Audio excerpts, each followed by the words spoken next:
بسم اللہ الرحمن الرحیم. ناظرین السلام علیکم. پروگرام ہے کیپٹل ویو. میں ہوں یاسر رحمان. ناظرین آج کے پہلے موضوع میں ہم بات کریں گے اب سے کچھ دیر پہلے D G I S P R major general Ahmed Sharif نے پریس کانفرنس کی اگر میں سے کہوں کہ ایک جامع مدلل مفصل پریس کانفرنس تھی تو یہ غلط نہیں ہوگا.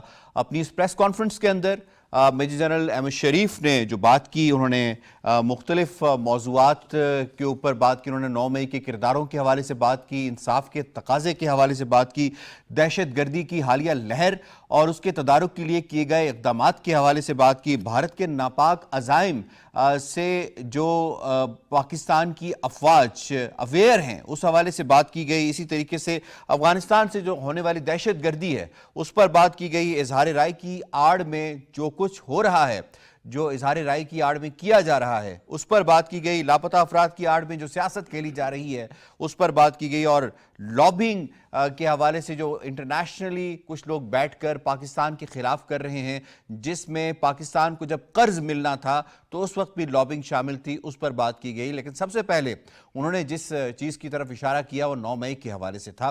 9 مئی کا انہوں نے کہا کہ یہ صرف افواج پاکستان کا مسئلہ نہیں ہے, یہ پوری قوم کا اب یہ مقدمہ ہے. نظام انصاف پر یقین رکھنا ہے تو 9 مئی کے ملزمان کو سزا دینا ہوگی. انہوں نے اس بیک گراؤنڈ کا ذکر کیا جس کے نتیجے میں 9 مئی کا سانحہ وقوع پذیر ہوا. ایک ذہن سازی کی گئی ایک جماعت کی جانب سے, ایک لیڈر کی جانب سے. اس کے بعد اہداف مقرر کیے گئے. ان اہداف کے بعد جیسے ہی اس لیڈر کو گرفتار کیا جاتا ہے اس کے بعد پھر ان اہداف کے اوپر پورے پاکستان میں حملہ کیا جاتا ہے ایک منصوبہ بند سازش کے تحت. اسی طریقے سے اس کے ناقابل تردید ثبوت ہونے کے باوجود پھر 9 مئی کے بعد جو پروپیگنڈا کیا گیا اس پروپیگنڈے کے تدارک کے حوالے سے بھی میجر جنرل احمد شریف صاحب نے اس حوالے سے بات کی. اور انہوں نے کہا کہ دنیا میں ایک پریسیڈنٹس موجود ہیں کہ اگر لندن کے 2011 کے بلوائیوں کو نہیں چھوڑا گیا, اسی طریقے سے کیپٹل ہل میں لوگوں کو سزا دی گئی, پیرس میں سزا دی گئی, تو کیا وجہ ہے کہ پاکستان میں پاکستان کی ریاست پہ جو حملہ کرتا ہے اس کو سزا نہیں دی گئی. اس پر ذرا بات کریں گے جناب. سب سے پہلے مہمانوں سے تعارف کروا دیں. ہمیں جوائن کیا اسٹوڈیوز میں حافظ طاہر خلیل صاحب نے, آغا اقرار ہارون صاحب نے, ہمیں اسکائپ کے ذریعے جوائن کر رہے ہیں بریگیڈیئر ریٹائرڈ مسعود احمد خان صاحب, اور ہمایوں خان صاحب کچھ دیر میں ہمیں جوائن کریں گے. آپ تمام پینلسٹ کو خوش آمدید کہتے ہیں. بریگیڈیئر صاحب میں اس میں آپ کو شامل کروں گا. پریس کانفرنس ہاؤ یو سی, جو کرنٹ ابھی چیلنجز درپیش ہیں اس سے کس حد تک ایڈریس کیا ہے, اور بالخصوص 9 مئی کے حوالے سے اگر بات کریں تو 2 دن رہ گئے ہیں 9 مئی کے اس سانے کو سال ہونے میں, اس پر جو بات کی گئی اس پر آپ کا تجزیہ کیا ہے؟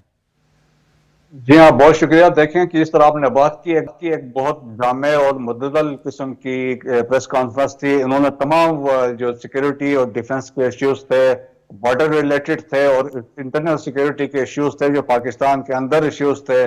9 مئی کے علاوہ مسنگ پرسن کی بات کی انہوں نے کہ جہاں پہ جو واقعات ہوئے ہیں جس طریقے سے اس کو پولیٹیکلی یوز کر رہے ہیں, اور بھی بہت سارے مسائل کی انہوں نے نشاندہی کی ہے. افغان ٹرانزٹ ٹریڈ کی بات کی, لیگل افغانس کی بات کی ہے, اور اس طرح بہت ساری چیزیں تھیں. لیکن جہاں تک 9 مئی کا ہے, دیکھیں 9 مئی تو پاکستان کی تاریخ میں یقیناً ایک سیاہ باب کے طور پہ یاد رکھا جائے گا.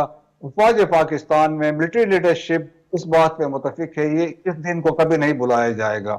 یہ کیونکہ اس دن پچھلے 77 سال کی تاریخ میں پہلی دفعہ افواج پاکستان کے جو انسٹالیشنز تھے اور نشانات تھے اور یا شہداء کے یادگاروں پہ حملہ کیا گیا ہے, چاہے وہ پشاور تھا, مردان میں ہوئے, راولپنڈی میں ہوئے, لاہور میں ہوئے, میاں والی میں, یا ایلزویر ہوئے. تو یہ جو دیکھیں افواج پاکستان میں پاکستان آرمی کو اس ملک کی سینٹر آف گریوٹی سمجھا جاتا ہے, اور دنیا اس بات پہ متفق ہے جو پاکستان آرمی جب تک ہے انٹیکٹ ہے, باقی سروسز بھی شامل کریں تو پاکستان کو کوئی نقصان نہیں پہنچا سکتے. سب اس بات میں متفق ہے.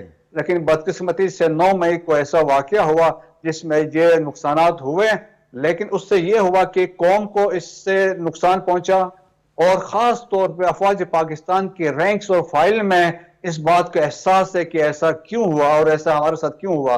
اور اس کے علاوہ اور موسٹلی جو شہداء کے لواحقین ہیں وہ اس بات سے رنجیدہ ہیں کہ ان کے شہداء کی بے حرمتی کی گئی, جو دیکھیں ہمارے لیے تو جن کی ایک اسٹیم پوزیشن تھی,